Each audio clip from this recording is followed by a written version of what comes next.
Amen. Matagumpay po tayong nakarating ngayong umaga. Congratulations. Amen. Kung aalalahanin po natin ang iba po nating mga kapatid sa ibang bansa na bawal po ang ganitong malayang pagtitipon, ay nasa ilalim po sila ng mga building. Nagtatago po sila. May mga tunnel po silang pinagmimitingan para lang po sila ay makasambang sama-sama sa Panginoon. So, congratulations dahil dito sa Pilipinas ay malaya tayo na makapag-gather together. Amen. So, congratulations po sa bawat isa. And happy to see all of you. Sana po happy din kayo na makita kami ni Pastor. Si Pastor po ay may konting dinaramdam sa kanyang paa at sa kanyang lower back. So, ako po ang naatasan niya na mag-preach in his behalf sa umagang ito. Pero nandyan lang po siya. Pwede niyo po siya mamayang puntahan para makipag-fellowship po kayo sa kanya. This morning, we will be discussing about importance of coming to the house of the Lord. Amen? Coming to the house of the Lord. Siyempre, kailangan nating i-define yung house of the Lord. Para sa akin, ang house of the Lord is kung saan at-rest si Lord. Kung saan kinikilala si Lord, kampante si Lord, at peace si Lord sa lugar na yon. Diba? Approve siya, masaya siya. And siyempre, sa literal na ngayon, meron tayong mga center or worship centers na tinatawag. Na tinatawag din natin na church. Diba? Church is actually, in the Bible context, ay the believers, no? The group of believers na nagbigay ng buhay o may relationship kay Jesus Christ. They are the called out ones or ecclesia. Pero sa literal ngayon, meron tayong mga sentro na mga local churches na tinatawag na pinupuntahan. Dito, ito po yung text natin, no? Yung text natin is nasa Psalms 122, 1-4. Sabi po dito, I was glad when they said to me, let us go into the house of the Lord. Our feet shall stand within thy gates, or Jerusalem. Jerusalem is builded as a city that is compact together. Whither the tribes go up, the tribes of the Lord, unto the testimony of Israel, to give thanks unto the name of the Lord. Paki-flash po yung Tagalog, basahin po natin sa Tagalog. Ako ay nagalak nang sabihin nila sa akin, pumunta tayo sa templo ng Panginoon. At ngayon narito na kami at nakatayo sa pintuan ng Jerusalem. Ang Jerusalem ay bayan na itinayong maganda at matibay. Dito pumupunta ang mga lahi ng Israel upang purihin ang Panginoon ng naaayon sa kanyang itinuro sa kanila. Hindi naman po tayo pwedeng pumunta sa Jerusalem, no? Para sabihin natin na tayo makakarating sa house of the Lord. Pero ano po yung connection no, yung Old Testament, yung Jerusalem? Tingnan po natin sa Juan, sa Juan, sa Tagalog, 1:21-24. Kasi ang Israel po, meron po silang templo, yun po ay nasa Jerusalem, doon po sila pumupunta. Doon po sila, parang katulad natin, doon sila nag-church. Okay? So, John 4, sa Tagalog po, meron po ba tayo? Okay. Sa John 4, ito po yung story ng Samaritan woman na ipinakita po kasi Samaritan hindi po siya purong Hudyo, kaya iba po yung kanyang practice. Hindi po siya kasama sa mga purong Hudyo na sa templo ng Jerusalem nag-worship. So, dahil Samaritan po siya, sila po ay sa bundok lang. Kasi outcast po sila from the pure Jewish community. At dito po, okay na? Sa 1:4, sige, ako na lang magbasa. Ayan na, okay. Sinabi ni Jesus sa kanya, maniwala ka sa akin. Ito po yung sinasabi niya sa Samaritan woman. Darating ang panahon na hindi na kayo sasamba sa Ama sa bundok na ito o sa Jerusalem. Ayan, binanggit, no? Kasi pumupunta yung mga pure na Jewish community sa Jerusalem, Temple of Jerusalem, and the Samaritans sa bundok. Kayo na mga Samaritano ay hindi nakakakilala sa sinasamba nyo. Ngunit kilala naming mga Hudyo ang aming sinasamba. Dahil sa pamamagitan namin ay ililigtas ng Diyos ang mga tao. Tandaan mo, darating ang panahon at narito na nga, na ang mga tunay na sumasamba ay sasamba sa Ama sa Espiritu at katotohanan, ganito ang uri ng mga sumasamba na hinahanap ng Ama. ang Diyos ay Espiritu, kaya ang sumasamba sa Kanya ay dapat sumamba sa pamamagitan ng Espiritu at katotohanan. Amen. So, mula sa Jerusalem, nag-evolve na siya. Tapos ngayon, sa atin ngayon, na dating mga nakabilang sa Gentiles o hindi mga Israelita, tayo ay nagkaroon ng connection dahil sa covenant na meron si Abraham hanggang dun sa Book of Romans, kung babasahin niyo po yun, nagkaroon ng connection mula dun sa connection ng Hudyo sa covenant ni Abraham na connect, na break sa mga Gentiles sa panahon ni Peter, nung siya po ay nagministeryo sa bahay ni Cornelius, nakatanggap po ang mga hindi Hudyo. Hanggang sa panahon ngayon, pakisabi sa katabi mo, kaya ka pala nandito ngayon. Na-extend po yung ganong connection natin sa Panginoon. And syempre, when we gather together, ang hirap naman po, no, kapag lahatan, no? Paglahatan. So, sa iba't ibang lugar, nakakapagtatag ng mga local churches na tinatawag, wherein they can gather. So, ito po yun, no? Tayo po yung nag-gather ngayon dito, under po ng banner ng Holy Spirit Christian Church 13 Branch. Okay? So, alam niyo na po yung pangalan ng church. Holy Spirit Christian Church, 13 Branch. So, nandito po tayo. At dito po, na ang Lord yung ating itinataas, we consider this as house of the Lord.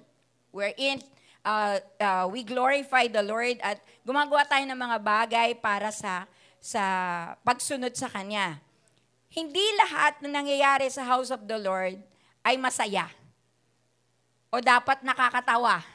O dapat tatawa tayo lagi. Kaya hindi tayo pwedeng pumili ng preacher na laging nagpapatawa. Ayoko sa kanya, hindi siya nagpapatawa. Kasi hindi po puro fun sa church. Kundi, good. Pakisabi sa katabi mo, good things. Amen. Good things po para sa mga mananampalataya at sa mga hindi pa mananampalataya. Ibig sabihin, mga bago, no? Mga ngayon pa lang nakarinig at naka-attend ng mga ganitong uri ng gawain. So, God is good. So, kung ang isang lugar ay tinatawag na house of the Lord, good things from God ang mararanasan. Yun na, mararanasan dun sa house of the Lord. So, una, the joy of coming to God's house. Umpisang-umpisa pa lang sa verse, I was glad when they said unto me, come into the house of the Lord. Amen?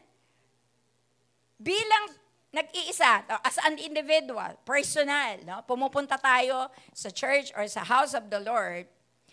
Una, at the house of the Lord, we could focus our thoughts, prayers, worship, and receiving of God's word. May makaka-focus tayo. Saan? Kapag nandito tayo, nakaka-focus tayo sa ating iniisip, sa ating mga panalangin, worship, and receiving of God's word. Kaya pakisabi sa katabi mo, huwag kang marites. Kailangan natin ng focus. Kasi in the house of the Lord, God wants our focus. Amen? Or attention only to Him. Kung ano yung gagawin niya, kung ano yung direction niya, diba? Sambahin siya, at tumanggap ng kanyang salita. Yan. Kaya, bawal lang chismisan, bawal lang kalabitan. Diba? Kasi, focus natin in the house of the Lord ay kailangan. Para makareceive tayo ng malinaw na instructions or additional na kalakasan, encouraging word mula sa Panginoon. And as an individual, at the house of the Lord, we can find peace for our souls. Amen? Sino dito nakakasumpong ka ng kapayapaan pagka nagpupunta ka sa church? Amen, no? Diba? Parang focus mo talaga ay makarinig ka sa Panginoon. So, kahit paano mula sa kapaguran ng trabaho, mula sa kapaguran ng lahat ng mga pinagkakaabalahan, pagdating mo sa church, diba, relax na relax ka. Hello, makaka-receive ako, marirecharge ako sa church kasi makakapakinig ako ng message ni Lord. Of the house of the Lord, there is fullness of joy. And during the time of Israel, no, sila ay laging masaya. Committed sila. Committed sila. Dito po sa Pilipinas, ang ating pong ideology ay ano? Democratic country po tayo, di po ba? So sa democratic country po ay may freedom of speech, freedom of ano pa? Religion. Alam niyo po, gamit na gamit po yan ng mga iba-ibang relihiyon na malalakas. Kapag nag-declare po sila ng holiday, holiday. Hindi napapakialaman ang kanilang religious exercise or practice. Bakit po tayo ay napapakialaman ng mga employers? Kapag ka po tayo ay nagtatrabaho at nirequire tayo sa trabaho na kailangang mag-team building ng Sunday, wala po tayong masabi kundi okay po. Diba? Since we are in a democratic country, why can't we exercise? Diba? Hindi kasi glad. Diba? Hindi nagiging glad. Pero sabi dito, kapag pumupunta sa pagtitipon, fullness of joy, masayang masaya. Masayang masaya. Amen? Ine-exercise yung commitment. Sorry po kasi po commit na po ako talaga, may church life po ako pag linggo. Hindi na po magagalaw yun kasi yun po yung practice ng aming pananampalataya. Di ba? Yung ibang mga pananampalataya, hindi ko nasasabihin. Very bold sila. Pag sinabi, hindi po, kasi sa religion po namin, bawal po umabsent. Diba? So, pinapractice nila. So, let's check ourselves, no? Let's check ourselves. Dito, tuwan-tuwa sila.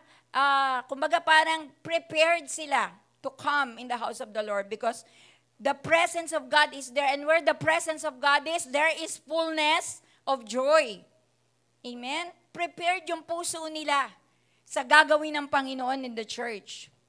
Kapag hindi po tayo masaya, may problema po yung dumalo or yung dumating. Yung puso po siguro nung dumalo ay may something. O kaya may hindi magandang nangyayari sa church. So dalawang bagay, no? Kaya hindi masaya. So pakisabi sa katabi mo, masaya ka ba? Na nandito ka sa church. Amen? Kung hindi tayo masaya, when we come to the church, what is our reason? What is our reason? Because where the presence of the Lord is, there is liberty. There is fullness of joy. There is total peace when there is the presence of God.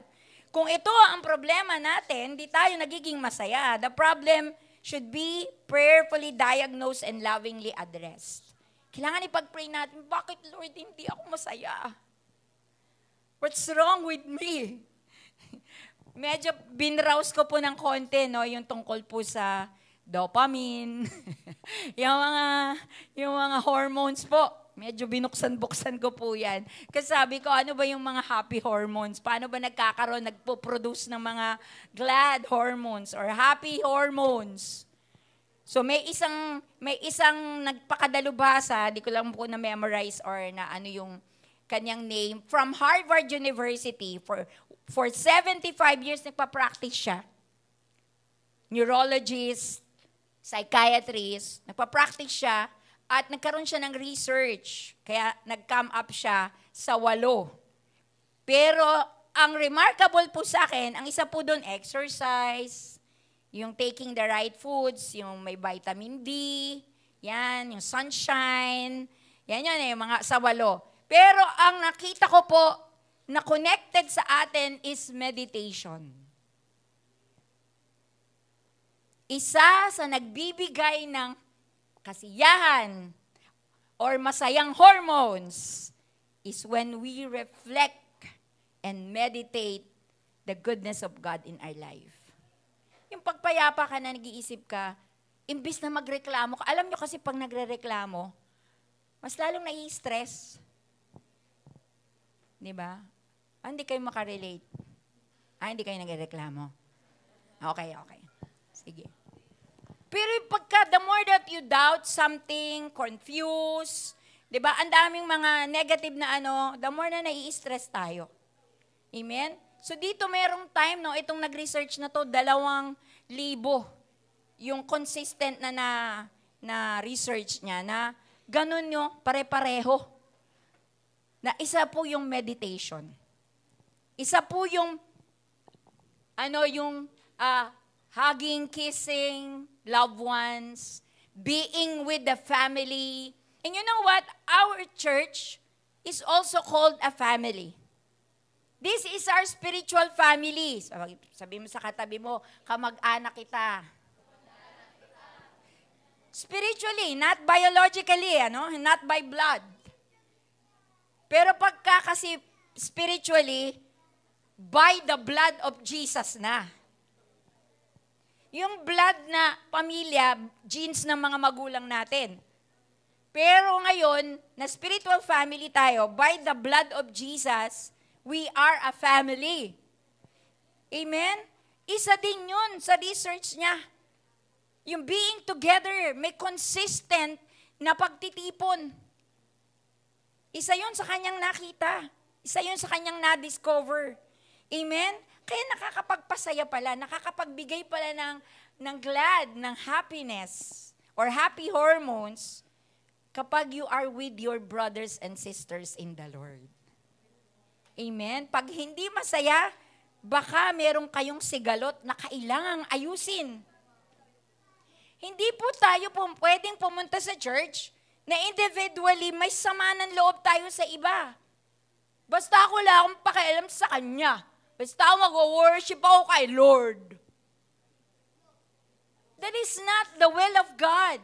In fact, sabi niya, if we confess our sins and pray for each other, we will be healed. I think in James 5:6, yun po yung sinabi.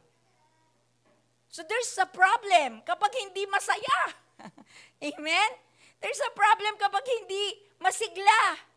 When you come to the house of the Lord, because automatic, when the presence of God is reigning in our heart, mas masaya kasi mas marami tayong mga kapatirang makikita.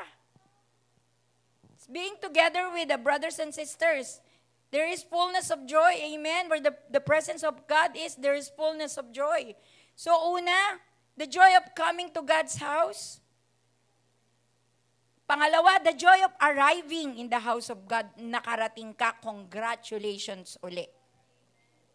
Kahit na late ka, nakarating ka, congrats. Amen. Late ka?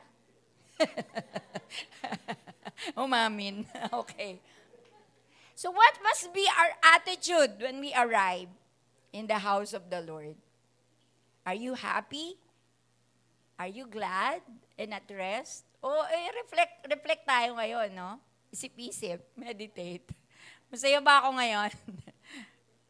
Kasi pinilit lang ako ng nanay ko eh. Iyoko nga pumunta eh. Amen? So let's check ourselves. Amen? Pwede namang, Lord, patawad, mali yung konsepto ko sa pagpunta ng simbahan. Patawad. Pero Lord, gusto kong tanggapin yung gladness na yon. Kasi kapag nandun ka pala, automatic, masaya.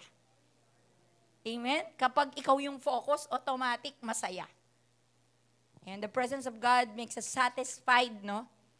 At rest. Napapahinga.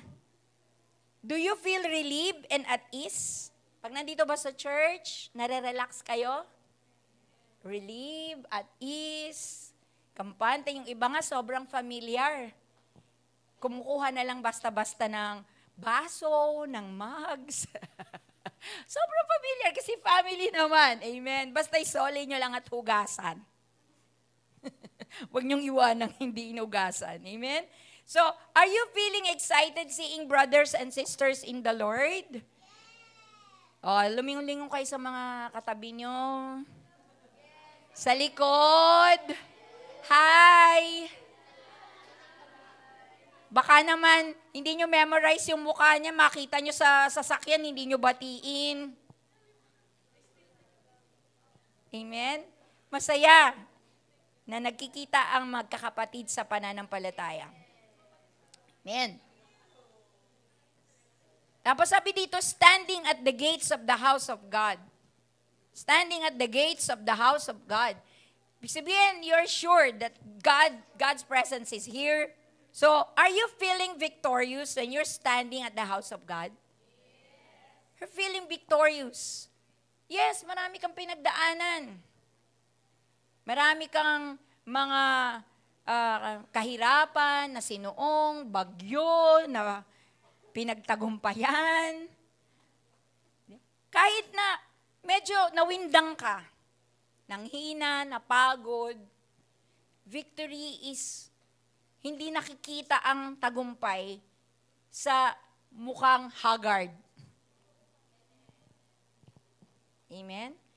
Ang tagumpay ay nakikita sa kahit pagod, nagagawang ngumiti. Amen? Because yung happiness, hindi naman na-fake yan eh. Pero you know what? In the presence of God, there is joy. Fullness of joy. And joy, the joy of the Lord is our strength.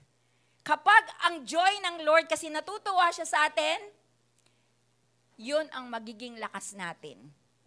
Kaya kahit anong ulam, mapapangiti ka. Hindi yung, yan na naman. Baboy na naman. Iba naman, di ba? Parang maiba lang. Ba? Gordon Blue na naman? Wow! Ang sipag kasi nung nagluluto, no? Ba hindi eh. You will always have joy in everything because you know God knows what's best for your life. Nagkakaroon ka ng ganong realization, no? So when you are in the house of God, do you feel victorious? O ang feeling mo nalugi ka dahil nag-commute ka, namasahe ka, na-traffic ka pa, nasiraan ka pa kung may sasakyan ka man, tapos ang laki ng gas. Feeling mo nalugi ka. Ako, I feel so happy that in this church, blessed tayo sa mga galing pa sa malalayo. Meron tayo galing pa ng Silang, galing pa ng Paranaque, Taguig, diba? Ooh!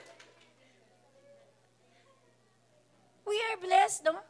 Ibig sabihin, pag bumabalik-balik yung mga galing sa malalayo, ibig sabihin, hindi kami lugi.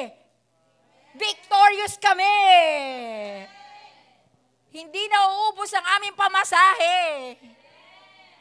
Si Leslie po ay isang example na hindi na uubusan ng pamasahe. Kasi mula po nung estudyante yan, from Silang po pumupunta po yan dito. Ngayon po, naglagay na po tayo ng outreach doon sa kanila. Siya na po pastora doon sa Silang. Pinless siya ng Lord. Hindi kalugihan sa kanya. Ang laki, magkano pamasahe mo, Les? Back and forth? Almost 500 pesos. Pakisabi sa katabi mo, kaya mo yun? Lalo na sa mga estudyante. Estudyante kasi siya dati. Bakit nagagawa natin ng mga bagay na para sa atin, kulang tayo sa resources, kulang tayo sa strength, kulang tayo sa talent, and yet we can do it because of that gladness in our hearts caused by the Spirit of God. At mas masaya kapag sama-sama tayo dito sa church. Amen? Nakakahugot ka. Hallelujah. Victorious, hindi ka lugi na nakarating ka dito. There's something good na marireceive ka mula sa Panginoon. Thank you, Lori Ann, for coming. Di ka lugi. Amen. Ayokong sabihin yung isang word. Basta we welcome you. The joy of coming together. The joy of coming together is enjoying fellowship. Kapag meron tayong sigalot sa isa't isa, magharapan na lang. Kasi ayaw ni Lord nang nagtatagal ang sigalot. Di ba? Harapin natin ang mga gulayat. Yung kinatatakutan natin. Di ba? Kasi ayaw natin yung ginawa no, or na-offend tayo dun sa ginawa ng isang tao. Hindi pwedeng silent na lang. Dapat may faith ka. Kung ano yung gusto ng Lord mangyari, yun yung ilaban mo. Makinig ka sa Panginoon. Sometimes when we are hurt by our brothers and sisters, ang mas naririnig natin yung emosyon natin na nasaktan kesa sa Holy Spirit na nagsasabi sa atin kung ano yung mga hakbang na dapat nating gawin. We don't pray. We cuddle or ninonurture. Yan, inaalagaan natin yung hurts. Minemeditate natin yung hurts. Pero the purpose of God when we come together is joy, gladness. Kasi magiging magandang vitamins yun sa ating spiritual na buhay. Yun yung purpose ng Lord when we are in the church. Enjoying fellowshipping with others, meeting new friends and spiritual families. Amen? Meeting new friends and spiritual families. Tayo nga tayo saglit. Tayo. Makipagkilala kayo sa hindi nyo pa kilala 3. Time starts now. Bilisan nyo kilos. Labas kayo dyan.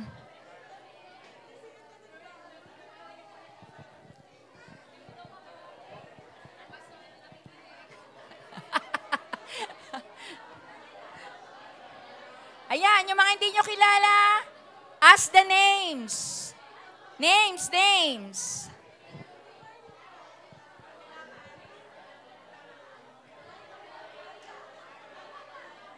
Tanungin nyo pangalan, ha? Tatanungin ko kayo.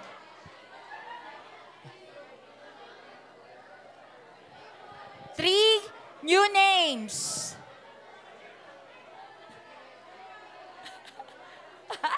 Naka-3 ka na. O sige, Ray, dyan, halika dito. Ituro mo, ha? O sige. Quiet na tayo, ha? Pumunta po dito yung nakakuha ng 3 new names. Sunod na kayo dito kay Rayjan. Rayjan, sino yun? Pakituro. Una po, si Tatay Ramon. Asan si Tatay Ramon? Ayun po, yung naka-stripe po na polo. Okay. And pangalawa po, si Tito Jerry po, yung katabi po ni Tita po. Ayun po. Katabi ni? Si Tito Jerry po. Tito Jerry, ayun po. Yun. Ayun. Tapos pangatlo po, si Kuya Carlo. Sino yan? Asan na po? Asan yun? Ayun po, nasa dulo po, naka-black. Ayun, naka-black. Ikaw nga ba si Carlo? Joke lang. Okay, sino pa? Sunod. Ang matapang. Okay, go, Angeline. Ano po, bago ko po nakilala si Kuya Harold. Ayan. Tsaka po si Ate Joy and si Kuya John po. Okay. Sure ka, ha? Ngayon lang, ha? Okay. O, isa na lang. Last na. Last. Isa pang matapang. Matapang na tao. O, Candice? Ay, umusog ka lang. Sorry. Sino pa? Isa na lang. O, talaga, may 3 names. Bagong, ha? Sino? Sige, Candice. Halika na. Bilis, Candice.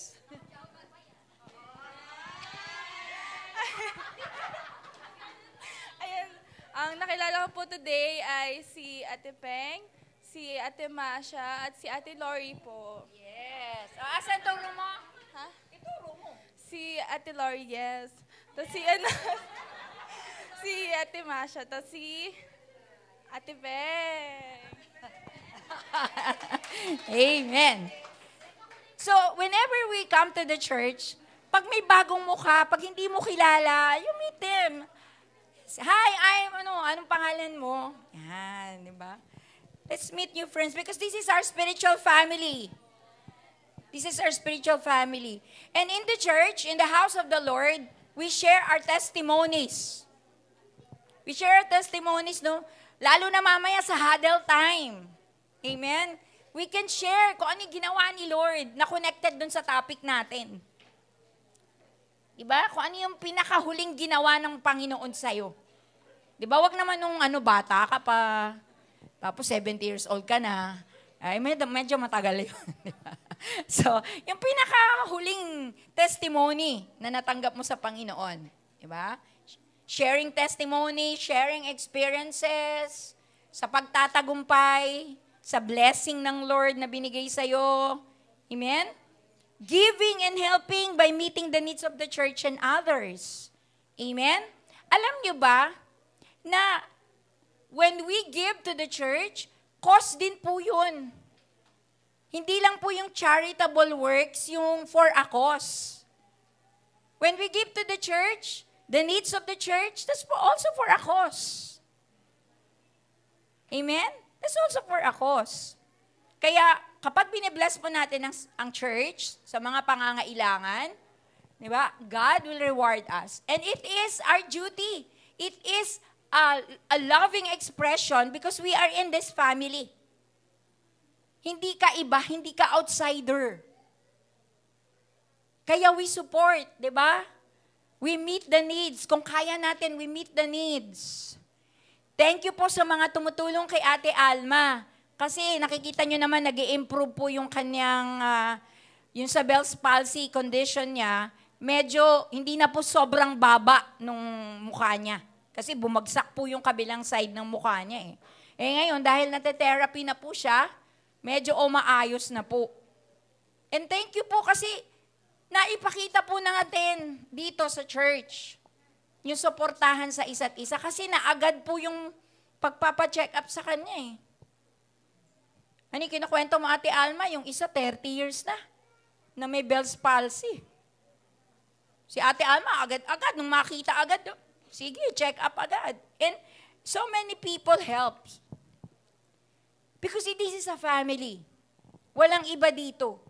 Kaya magtutulungan. Amen? Hanggat kaya, magtutulungan kasi pamilya. And then the joy in the house of grace. It's not only the house of the Lord, it's the house of grace. Lahat tayo kinailangan ng biyaya ng Diyos. Lahat tayo walang magmamalaki na hindi ko na kailangan ng biyaya ng Lord kasi kompleto na ako. Okay na ako. Hindi eh. We all need the grace of God. And it's because it's a house of grace. We come with heaviness, we go out with happiness. Amen? Sino dito makakatayo at sisigaw ng hallelujah kasi pag may kabigatan siya, biglang pag-uwi niya, saya na niya. Sino naka-experience na ng ganon? Sige, mag-hallelujah tayo. Uy, madami! Uy, wag na, tama na. Abuso na yan. Amen. Diba, ang daming problema, and yet nagdesisyon, I will go to the house of the Lord. Because there I will receive His grace. There I will receive my needs will be met. Diba? Matutugunan yung aking mga pangangailangan. Ang pangangailangan ba natin, puro material? Hindi eh. More so, di ba? Ang dami. Intangible. Immaterial. Mostly yun yung needs natin. But when we are in the house of the Lord, pinaparanas ng Panginoon, kapag tayo ay nagkakaisa, pinaparanas ng Panginoon kung gaano siya kadakila at kabuti sa ating buhay. Amen? Come into His presence with thanksgiving. Sabi nga ni Dean, attitude.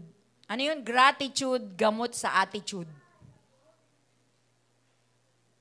Kapag ka medyo nagmamaldita, nagre-reklamo, kung ano-anong sinasabi, pause for a while. Then you begin to think kung ano-ano yung mga binigay sa'yo ng Diyos. And you begin to thank the Lord.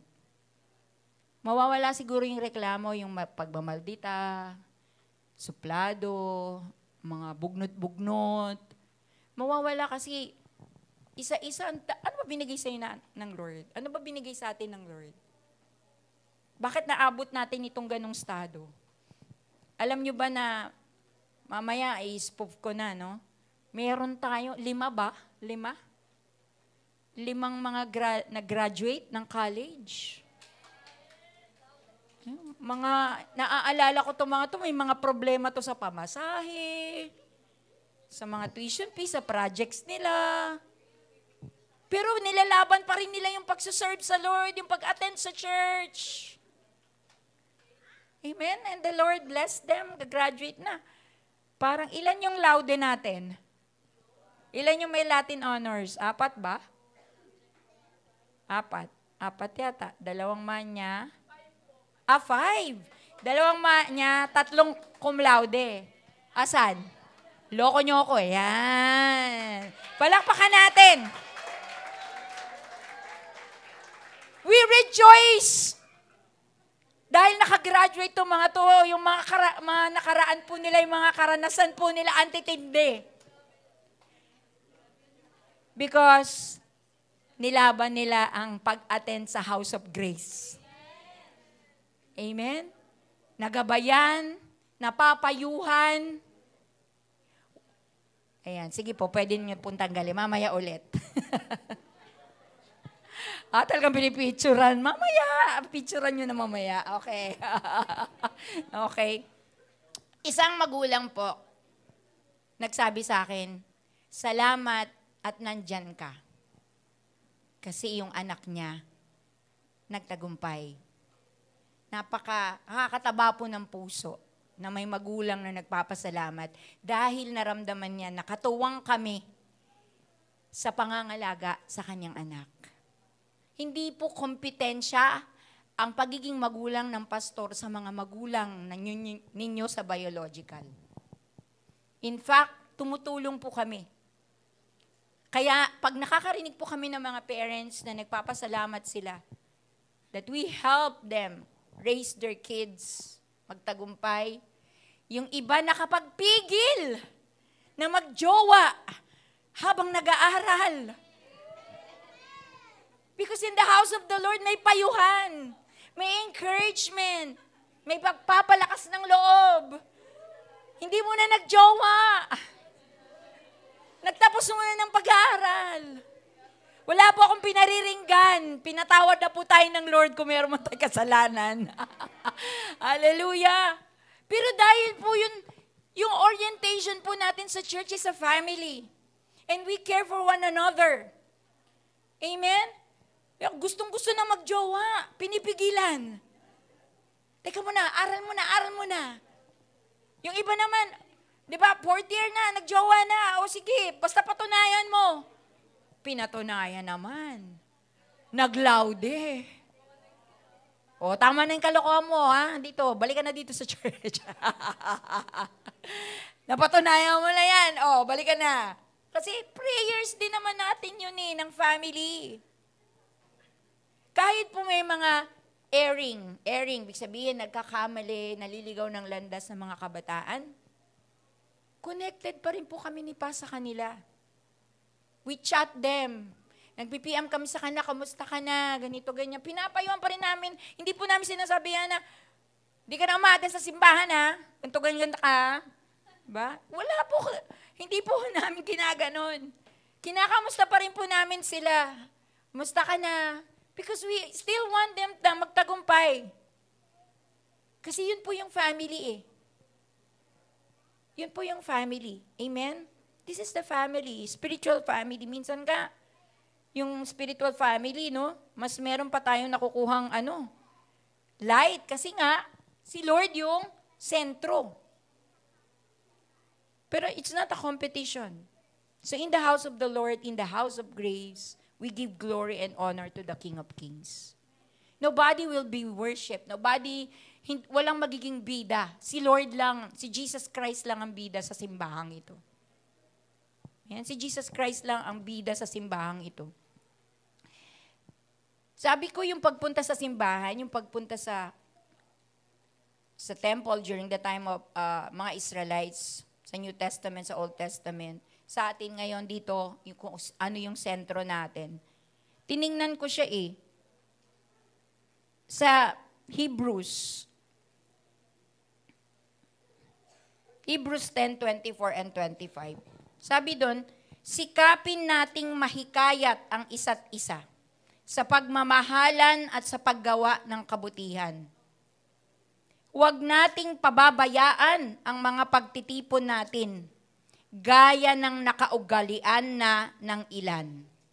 Sa halip, palakasin natin ang loob ng bawat isa, lalo na ngayong nalalapit na ang huling araw.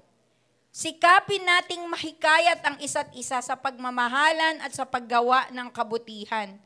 Kaya hindi na lang kami ni Pastor ngayon yung nagre-rebuke. Hindi na lang kami yung nangangaral.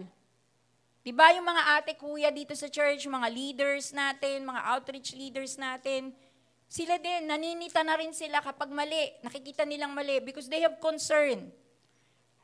Pagmamahalan sa paggawa, huwag nating pababayaan ang mga pagtitipon natin gaya ng nakaugalian ng iba.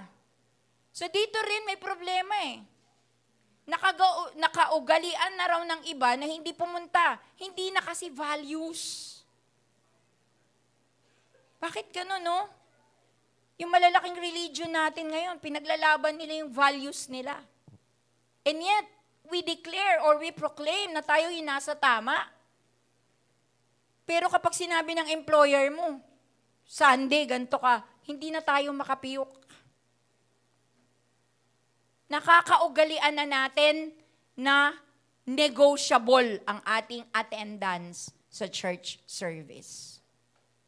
Of course, hindi ko naman sinasabi yung mga nagkakaroon ng karamdaman, may bigla ang nangyari. Pero it is a commitment. It is a commitment. Amen? Kahit puyat. Kahit puyat. Alam nyo, meron po akong kakilala, pinaglalaban niya po yun. Pinaglalaban niya po yung kaya hindi nakaka-attend kasi puyat. Pero pagka mga special events, nakaka-attend naman po. Mga special events, nakaka-attend. Kasi panggabi yung kanyang trabaho. Hindi nakaka-attend ng Sunday. Alam niyo po, nagkasakit po siya sa pancreas. Naging cancer. Namatay. God knows what's best for us. At kailangan mas makinig tayo sa direksyon ng Lord sa buhay natin. Huwag mong bigyan yung pag-commit mo sa pagtitipon, katulad ng sinabi sa Hebrews 10:25, huwag mo siyang gawing negotiable. Gawin mo siyang commitment. Amen? Gawin mo siyang commitment. And sabi dito, palakasin natin ang loob ng bawat isa, lalo na ngayong nalalapit na ang huling araw. Kung nalalapit na ang huling araw, ibig sabihin, let's maximize all opportunities to serve the Lord and to give our time to the Lord. Prioritize natin si Lord. Amen? When we attend our worship service, we prioritize the Lord sa kanyang utos na huwag kakalimutan yung pagtitipon. So we honor Him through that. We praise Him together. Sabi dito, in our conclusion, Psalms 133, verse 1 and verse 3b. Behold how good and how pleasant it is for brethren to dwell together in unity. For there the Lord commanded the blessing, even life forevermore. Amen? How good and how pleasant it is for brethren to dwell together in unity. Hanggat hindi nagkakaisa, magpaayos tayo sa Panginoon. Amen? Hanggat hindi tayo nakikiisa, magpaayos tayo sa Lord. Kasi God's Word is framing His church. Hindi pwedeng yung God's Word yung mag-a-adjust sa atin. Tayo yung mag-a-adjust sa Word ni Lord. And God's Word is structuring His church. Nilalagyan niya ng pundasyon ang church sa kanyang salita. At yung salita niya, yung ating pahahalagahan. Sabi ni Haring David sa Psalms 23 verse 6, "Surely goodness and mercy shall follow me all the days of my life, and I will dwell in the house of the Lord forever." So being here, attending here is such a big blessing. Sa katabi mo, sa lahat ng kapatiran. You are a blessing. Kung may problema ka, pwedeng sa amin, pwedeng sa cell leader. Pero everyone, we are being bound by the Spirit na may concern sa isa't isa. Amen? May concern sa isa't isa.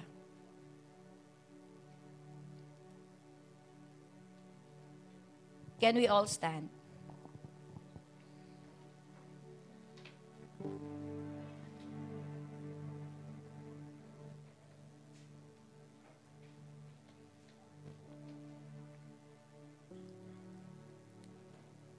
Meron pa tayong mga family members na hindi pa believers ni Jesus. Meron pa tayong mga kapitbahay, mga kaibigan, na hindi pa sila believers. It's good that we are here, napapalakas tayo, nare-release, but ayaw ng Lord na tayo lang. It's about time, since we are committed, tayo naman yung mag-i-spread ng pag-ibig ng Diyos. Kasi nararanasan natin yung pag-ibig ng Lord. Amen? Nararanasan natin ang pag-ibig ng Panginoon dito. May gumagabay sa atin, may nagdi-disciple sa atin, may mga pakialamero at pakialamera sa buhay natin na nakakabuti naman. Kasi nalalasing tayo sa kalokohan. Pero may nagpapaalala sa atin, huy, ito yung gusto ng Lord mangyari sa'yo. Amen? Siguro ngayong umaga, hingi tayo ng tawad sa Lord kung medyo na masama natin yung isa't isa. Nahusgahan, napagwikaan, naisipan ng hindi maayos, pero hindi naman nakausap. Hindi naman hinarap. Diba? Hingi tayo ng tawad sa Panginoon. At kung ikaw ay nililid ng Holy Spirit na dumiretso na sa Kanya, di mas maganda, mabilis na. Diba? Apply agad. Pag kinausap ka ng Holy Spirit, just do it. Amen? Anong kanta nyo? Anong kanta natin? So I want you to close your eyes. Father, we come to you, Lord. We allow you, Holy Spirit, to touch our hearts.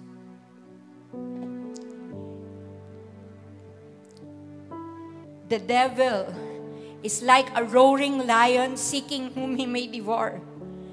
At ang pinaka-target niya na sirain at silain ay ang church mo, Lord. Ang mga believers. And every time nagkakaroon kami ng conflict sa isa't isa, every time na meron kami naisip na hindi maganda sa isa't isa, o karanasang hindi maganda sa isa't isa, we give the devil a chance.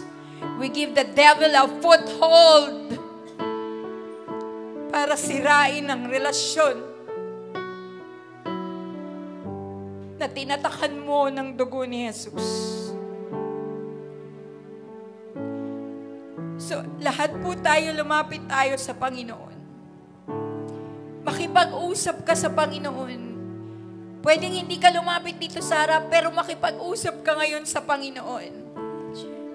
Ano nagiging ambag ko sa house of the Lord? Wala namang hinihingi si Lord, kundi pagsamba, pagsunod. Yun lang ang hinihingi ng Panginoon sa bawat isa sa atin. At ipinagmamalaki niya, nadadalisayin niya ang church. Sa pagdating ng panahon ay pakakasalan niya ang church na hinahanda niya. Kapatid, gusto mo bang maging part ng hinahandang church ng Lord? I just want you to commit your life to the Lord. At tingnan mo yung tungkulin ng pagdalo. At hindi paglimot sa pagtitipon.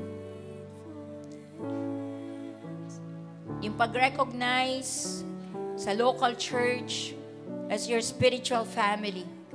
Pag-recognize sa ibang mga kapatiran as your spiritual family. Bagamat hindi nandito, kung believer sila, spiritual family din namin sila. Magkakaiba lang kami ng banner, ng label, ng local church. Pero Lord, you are redeeming your church universally, Lord. Sige po, mag-pray po tayo. At kung ikaw po ay nililid ng Holy Spirit to go to the person na hindi mo nagustuhan yung kanyang ginawa, na-offend ka sa kanya, just go right and pray. Hindi na mahalaga kung ano yung pinaka-issue. Ngayong umaga, I want you to realize the devil is after us. Nanggugulo, naninira ng relasyon.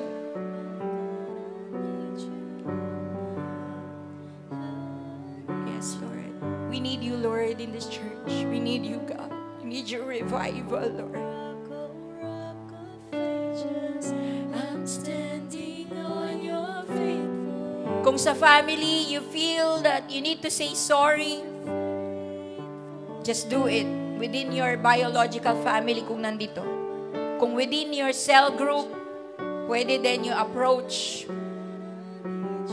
Now I understand my part in this church. Sige po, let's just apply kung ano po yung natutunan natin ngayon according sa leading ng Holy Spirit sa bawat isa sa atin. Tahan niyo po yung inyong mga kailangan puntahan. And let's break every wall. Let's break every gap. In the name of Jesus. In the name of Jesus. Let's crush the spirit of pride. Let's face everything. Harapin natin ang mga bagay. Huwag nating deadmahin.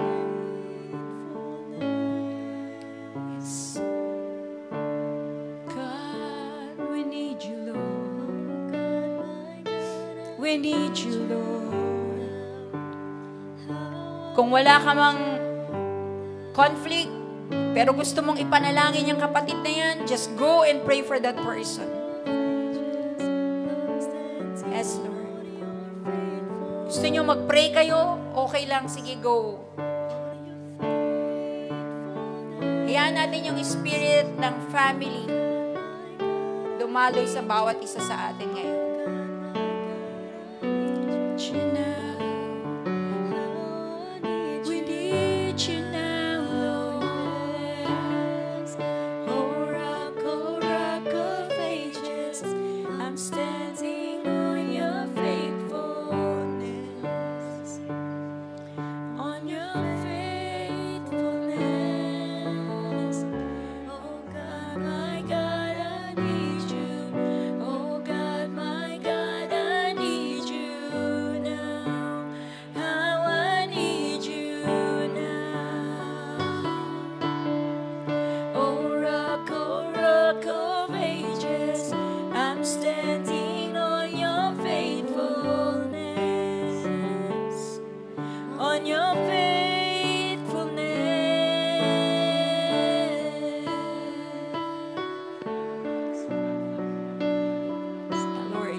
May mga bago po tayo na attend dito.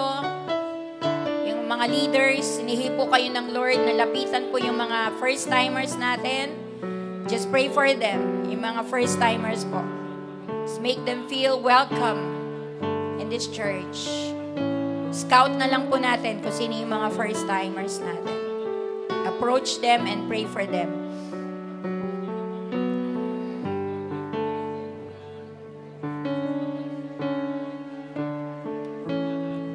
Yes, Lord. Rock, oh, rock of ages, I'm standing.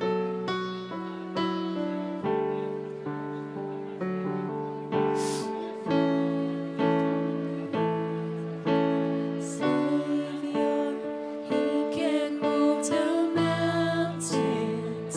My God is mighty to save. He is mighty to save forever.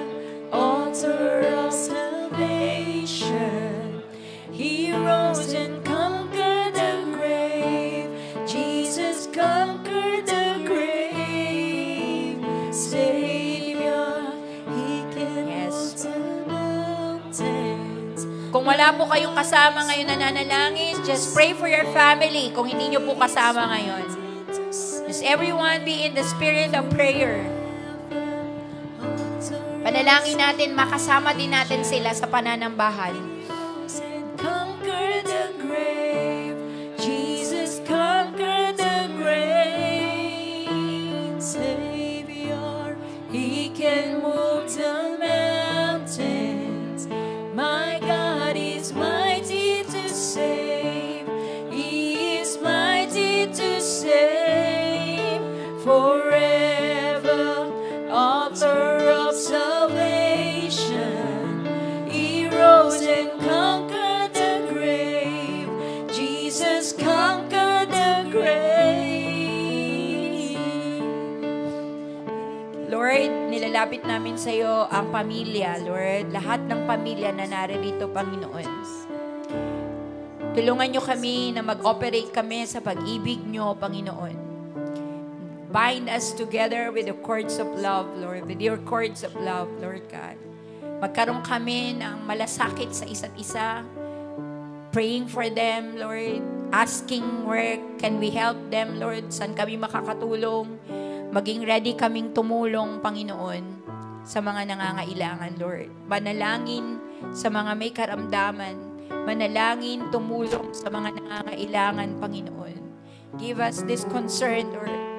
Yung concern mo, ilagay mo sa puso namin, Panginoon, upang makita namin, Lord, kung ano ang dapat po naming ihakbang para po ikaw ay mabigyang kalwalhatian, being part of your house, being part of your church, Lord God.